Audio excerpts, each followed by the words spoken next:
اگر تمہیں یہ فکر لگ جاتی ہے کہ تم اپنی آخرت کے لیے سوچنے لگو کہ میں نے آگے کیا بھیجا ہے، تو پھر تمہیں تقوی کا وہ حقیقی نور نصیب ہونے لگ جائے گا۔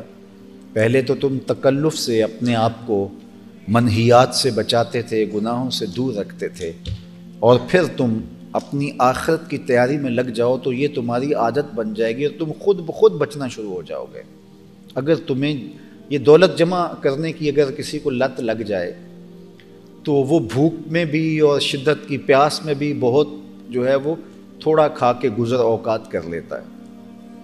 میں نے دیکھا ہے بیرون ممالک لوگ چھوٹے چھوٹے کوارٹرز کے اندر رہ رہے ہیں، چونکہ وہ ساری کمائی واپس اپنے ملک میں بھیج رہے ہوتے ہیں کہ وہاں ہمارا 6 کنال کا بنگلہ بن رہا ہے، اور سارے وہاں وہ بڑی مشکل کی زندگی کاٹ رہے ہوتے ہیں، چونکہ ان کے ذہن میں کہ میں پیچھے بھیج رہا ہوں تو وہاں پھر وہ مشکل کاٹنا ان کے لیے مشکل نہیں رہتا، ان کا تصور ہوتا ہے کہ وہاں سب کو جمع ہو رہا ہے۔ تو اگر کسی کو یہ لگ جائے کہ میں آخرت کے لیے جمع کر رہا ہوں تو جیسے تیسے یہاں گزارا کر لے گا، اس لیے کہ اس کا یہ تیقن کہ میری آخرت بنتی چلی جا رہی ہے، تو دنیا کے اندر تھوڑا سا نقصان بھی ہو جائے تو کوئی حرج نہیں۔ بلکہ ایک روایت میں آتا ہے، آقا کریم نے ارشاد فرمایا کہ جس نے آخرت کو بہتر کیا اس نے دنیا کا نقصان ضرور کیا، اور جس نے دنیا کو بہتر کیا اس نے آخرت کا نقصان ضرور کیا۔ تو آخرت بنانے کے لیے دنیا کا کچھ نقصان ضرور کرنا پڑتا ہے۔ تو اس لیے ہمیں یہ دیکھنا چاہیے کہ ہم نے آنے والے جہان کے لیے، اس زندگی کے لیے آگے کیا بھیجا ہے۔ وَلْتَنْظُرْ نَفْسٌ مَّا قَدَّمَتْ لِغَدٍ، آقا کریم نے ارشاد فرمایا کہ جب کوئی شخص فوت ہوتا ہے تو لوگ یہ کہتے ہیں اس نے پیچھے کیا چھوڑا، اور فرشتے یہ بات کر رہے ہوتے ہیں اس نے آگے کیا بھیجا۔ تو اصل ہمارا سرمایہ وہ ہے جو ہم آگے بھیج چکے۔ بکری ذبح کی گئی اور اس کے گوشت کے مختلف حصے مختلف گھروں میں بھیج دیے گئے، اور حضور علیہ السلام دستی کے گوشت کو پسند کرتے تھے، تو حضرت ام المومنین سیدہ عائشہ رضی اللہ تعالیٰ عنہ نے وہ گوشت رکھ لیا۔ تو آقا کریم گھر تشریف لائے تو فرمایا کچھ ہے؟ تو عرض کی حضور ایک بکری ذبح کی تھی، باقی تو سب چلا گیا، ایک دستی بچی ہے۔ تو آقا کریم نے فرمایا دستی کے علاوہ باقی ہی بچا ہے، جو دستی کے علاوہ تم نے لوگوں کو تحفتاً ہدیتاً بھیج دیا ہے، فرمایا وہی بچا ہے۔ تو دستی تو ابھی کھا لی جائے گی، تو اصل وہی بچا ہے جو ہم آگے بھیج چکے ہیں۔ وَلْتَنْظُرْ نَفْسٌ مَّا قَدَّمَتْ لِغَدٍ، ہر جان یہ دیکھے اس نے آگے کیا بھیجا ہے۔ وَاتَّقُوا اللَّهَ، اور اللہ سے ڈر جاؤ۔ ان اللہ خبیر بما تعملون، جو تم کرتے ہو تمہارا رب اس سے باخبر ہے۔ حضور علیہ الصلوۃ والسلام کے پاس ایک نام نہاد مومن، جو مومن کہلاتا تھا وہ منافق، اور ایک یہودی کسی معاملے میں مقدمہ لے کر کے حاضر ہوئے۔ آقا کریم نے دونوں کو سنا، اور جو یہودی تھا وہ اس معاملے میں ماجرے میں حق پر تھا تو اس کے حق میں فیصلہ دے دیا۔ اب وہ جو کلمہ گو تھا اس کو بڑا غصہ لگا کہ میں کلمہ بھی پڑھتا ہوں اور فیصلہ اس کے حق میں دیا گیا ہے۔ تو وہاں سے نکلے تو اس نے کہا میں تو حضرت عمر کے پاس جاؤں گا اور فیصلہ ان سے کرواؤں گا۔ تو اس یہودی نے کہا کوئی حرج نہیں، آپ وہاں چلے جاتے ہیں۔ تو حضرت عمر رضی اللہ تعالیٰ عنہ کا جا کے دروازہ کھٹکھٹایا، تو وہ باہر آئے، پوچھا خیر ہے؟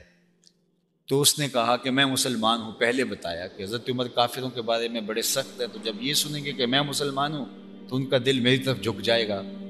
تو بات سنانے سے قبل اس نے کہا میں مسلمان ہوں، کلمہ گو ہوں، اور یہ صاحب یہودی ہیں، ہمارا تناؤ ہو گیا ہے اور اس طرح معاملہ ہوا ہے۔ تو اس نے ساری بات سنائی، تو اس یہودی سے پوچھا ہم تم بتاؤ۔ اس نے کہا میں صرف ایک ہی بات بتانا چاہتا ہوں، اس مقدمے کا فیصلہ اللہ کے رسول میرے حق میں کر چکے ہیں۔ حضرت عمر نے اس نام نہاد کلمہ گو کی طرف دیکھا اور کہا واقعہ یہ سچ کہہ رہے؟ اس نے کہا جی وہ میں آپ کے پاس آیا ہوں۔ تو حضرت عمر اندر چلے گئے، جب واپس آئے تو ہاتھ میں تلوار تھی، اور اس منافق کی گردن کاٹتے ہوئے تاریخ ساز جملہ کہا ہاکذا عقدی لمن لم یرض بقضاء اللہ ورسولہ، جو اللہ اور اس کے رسول کے فیصلے کو قبول نہیں کرتا، عمر کی تلوار اس کا ایسے ہی فیصلہ کرتی۔ اب ایک شخص قتل ہو گیا اور مدینہ تو رسول میں ہوا، اور وہ کلمہ گو بھی تھا، اس کے رشتہ دار بھی وہاں رہتے تھے، وہ باقاعدہ ایک احتجاجی جلوس لے کر حضور کی خدمت میں چلے گئے کہ عمر نے ایک مومن کو قتل کر دیا ہے۔ تو آقا کریم نے فرمایا بلاؤ تو صحیح، عمر کو پوچھتے ہیں ماجرا کیا ہوا۔ تو حضرت عمر رضی اللہ تعالیٰ عنہ کو پیغام دیا گیا اور وہ حضور کی بارگاہ میں اس مقدمے کے حوالے سے پیش ہوئے۔ اس سے قبل کہ حضرت عمر جا کے اپنی کوئی صفائی پیش کرتے، جبریل پہلے آ گئے تھے اور یہ آیت کریمہ تب اتری، فلا وربک، محبوب مجھے تیرے رب کی قسم۔ یہ تو کہتے ہیں نا مومن کو قتل کیا، لا یؤمنون حتی یحکموک فیما شجر بینہم، جب تک تیرے معاملات کو لوگ یوں تسلیم نہیں کرتے کہ تجھے فیصلوں میں حاکم نہیں مانتے، مومن ہی نہیں ہو سکتے۔ اور پھر جو فیصلہ محبوب تو کرے، کسی اور عدالت میں جانا تو دور کی بات ہے، ثم لا یجدوا فی انفسہم حرجا مما قضیت، اور محبوب جو تو فیصلہ کرے اس کے بارے دل کے کسی گوشے کے اندر گھٹن تک نہ ہو۔ اللہ اکبر۔ پھر فرمایا وَيُسَلِّمُوا تَسْلِيمًا، اور اس کو تسلیم کرنے کا جو حق ہے جب تک وہ ادا نہیں کریں گے، مجھے قسم ہے تیرے رب کی، ایسا شخص مومن ہی نہیں ہو سکتا۔ ایک زمانہ تھا کہ ہر کوئی ٹیچر بننا چاہتا تھا، آج ٹیچر کوئی بھی نہیں بننا چاہتا، اس لیے کہ علم کا تفوق نہیں رہا۔ اس طرح ایک زمانہ تھا کہ علماء کا تفوق تھا، اور آج علماء کا بھی تفوق نہیں رہا۔ اس میں علماء کا اپنا قصور بھی ہے کہ وہ اپنے کردار کو اس طرح نہیں رکھ پائے جس طرح کہ ان کا کردار ہونا چاہیے، لیکن دوسری جانب یہ ہے کہ لوگوں نے بھی اس کو فراموش کر دیا، اور بس ٹھیک ہے ایک واجبی سا ایک تعلق محبت کا رہ گیا۔ ملا عبد الحکیم میر سیالکوٹی رحمۃ اللہ تعالیٰ علیہ، بہت بڑا نام تھا اور بہت بڑے عالم دین تھے، تو وہاں خادم مقرر کیا ہوا تھا کہ جب آپ مطالعہ کرنے بیٹھتے تھے تو وہ کچے برتن کے اندر بادام روغن ڈال کر کے آپ کے پاؤں میں رکھتا تاکہ وہ آپ کے دماغ کو تراوت رہے مطالعہ کے در، اور تھوڑے دنوں کے بعد اس کو بدل دیا جاتا، اور وہ جو بادام روغن جس میں کئی کئی دن ایک عالم دین کے قدم ڈوبے رہتے تھے، تو اس کو پیک کر کے شاہی دربار میں بھجوایا جاتا، اور بادشاہ ذاتی دسترخوان پہ اس تبرک کو رکھتا اور خود بھی لیتا اور اپنے بچوں کو بھی کہتا اسے کھاؤ، اس نے ایک عالم دین کے قدم چومے ہوئے۔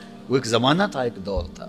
اور آپ دیکھیں ماضی کی کہانیاں سنیے کہ امام مالک کو ہارون الرشید نے کہا کہ آپ مدینے سے بغداد آ جائیں اور آپ آ کے مجھے حدیث پڑھا دیں۔ جب آپ نے موطا لکھی تو یہ مارکۃ الآرات حدیث کی کتاب تھی، تو یہ ہارون الرشید کو شوق ہوا۔ یہ ہماری طرح کے یہاں کے حکمران اس طرح کے تو وہ تھے نہیں، بڑے مطلق العنان لوگ تھے، تو کہا کہ آپ تشریف لائیے اور آپ کے جتنے طالب علم ہیں وہ بھی ساتھ آئیں، شاہی مہمان ہوں گے، ان کو بھی پڑھاتے رہنا اور مجھے بھی تھوڑا وقت دے دینا۔ تو علامہ اقبال نے اس واقعہ کو نقل کیا ہے اپنی مثنوی کے اندر، تو جو جواب دیا وہ لفظ جب میں نے زندگی میں پہلے مرتبہ پڑھا تھا، دیر تک آنسو نہیں تھمے، گفت مالک مصطفیٰ را چاکرم نیست جو سودائے او اندر سرم۔ امام مالک نے جواب میں، خط کے جواب میں لکھا، گفت مالک مصطفیٰ را چاکرم۔ مالک علیہ رحمہ فرمانے لگے میں تیرا نوکر نہیں، میں محمد عربی کا نوکر ہوں۔ نیست جو سودائے ما اندر سرم، میرے سر کے اندر کسی اور کا پیار رکھا ہی نہیں گیا۔ اور امام مالک نے کہا ہارون الرشید کو اگر تجھے موطا پڑھنے کا شوق ہے تو تجھے خود آ کے میرے طالب علموں کے ساتھ بیٹھ کے زانو تلمذ طے کرنے پڑیں گے۔ میں تیرے لیے حضور کی حدیث کو لے کر گلی گلی نہیں آؤں گا، تجھے حضور کی حدیث سیکھنے کے لیے مدینے آنا پڑے گا۔ تو یہ وہ وقت تھا، لیکن وقت کے ساتھ ساتھ حالات کے ساتھ ساتھ جو ہے وہ علم کو وہ تفوق نہ رہا۔ جب علم کو تفوق نہ رہا پھر نتیجہ کیا ہوا کہ قوم زوال میں آج جو قوم عروج میں ہیں تو وہاں آج بھی تعلیم بلندیوں پہ فائز المرام ہے، اور اس کا نتیجہ ہے کہ ان قوموں کو فائدہ ہے۔ تو ہمارا دین ہمیں یہی سکھاتا ہے کہ اسلام کا دوسرا نام دین علم ہے، اور علم کی وجہ سے امتیاز ہے، ایسا علم جو نافع ہو۔ اور یہ صرف دین کا علم ہی نہیں ہے، علم ینتفع بہ، اگر کسی کو ہنر بھی سکھا دیا اور اس ہنر سے لوگ اپنا رزق کما کر کے اپنے بچوں کا حلال رزق سے پیٹ پالتے ہیں، تو یہ بھی ایک علم تھا جو منتقل کیا۔ کسی نے کسی کو مزدوری سکھا دی، کسی نے کوئی کاروبار سکھا دیا، کوئی ہنر سکھا دیا۔ یہ جو مختلف لوگ ہنر سیکھنے آتے ہیں تو میں یہ بھی بات کہنا چاہوں گا کہ یہ بعض اوقات یہ درزی کے پاس بیٹھے ہوئے ہیں، یہ کارپینٹر کے پاس بیٹھے ہوئے ہیں، اور یہ ورک شاپ کے اوپر تو بچوں کو کھجل کیا جاتا ہے 6-6 سال تک جو ہے کہ یہ اب آیا ہے شاگرد تو اس سے جو ہے وہ 5-6 سال جو ہے اس سے فائدہ حاصل کیا جائے۔ ایسا نہ کیا کریں، وہ جو سکول بھی نہیں جا سکا وہ گھر کا واحد سہارا ہوگا۔ اس کا خیال کرے، اس کو جتنی جلدی آپ اپنا فن منتقل کر سکتے ہیں کیجئے، اور وہ آپ کا اس کو فن منتقل کرنا کہ وہ کمانے کے قابل ہو جائے، مت سمجھنا اس سے ہمارے رزق میں کمی آ جائے گی، یہ بھی ساتھ کھڑا ہو جائے گا، نہیں، آپ کا جو رزق آپ کے رب نے لکھا ہے وہ کبھی بھی ختم نہیں ہو۔ حضرت حسن بصری رضی اللہ تعالیٰ عنہ فرماتے ہیں کہ اس شخص کا اللہ پہ یقین کیسا ہے کہ جو اس کی جیب میں ہے، اس کے اکاؤنٹ میں ہے، اس کے گھر میں ہے، اس کی تجوری میں ہے، اس کو تو وہ سمجھتا ہے کہ یہ میرا ہے اور محفوظ ہے، اور جو اس کا مال ابھی اللہ کے پاس پڑا ہوا ہے اس پر اسے یقین ہی نہیں ہے، اس پر اسے تشویش ہے۔ جس طرح کچھ لوگ گھر میں مال پڑے ہوئے مال پر تھوڑی تشویش رکھتے ہیں یہ چوری نہ ہو جائے، اور جو بینک میں پڑا ہوا ہو اس کو سمجھتے ہیں یہ محفوظ جگہ پہ پڑا ہوا ہے، یہ زیادہ بہتر جگہ پہ پڑا ہوا ہے۔ تو جو اس سے بھی آگے اللہ کے بینک میں پڑا ہوا ہے جو ہے وہ پھر بھی تشویش میں مبتلا ہے، تو حضرت حسن بصری فرماتے ہیں کہ اس پر اللہ کا یقین جو ہے وہ پورا نہیں ہے، کامل نہیں ہے۔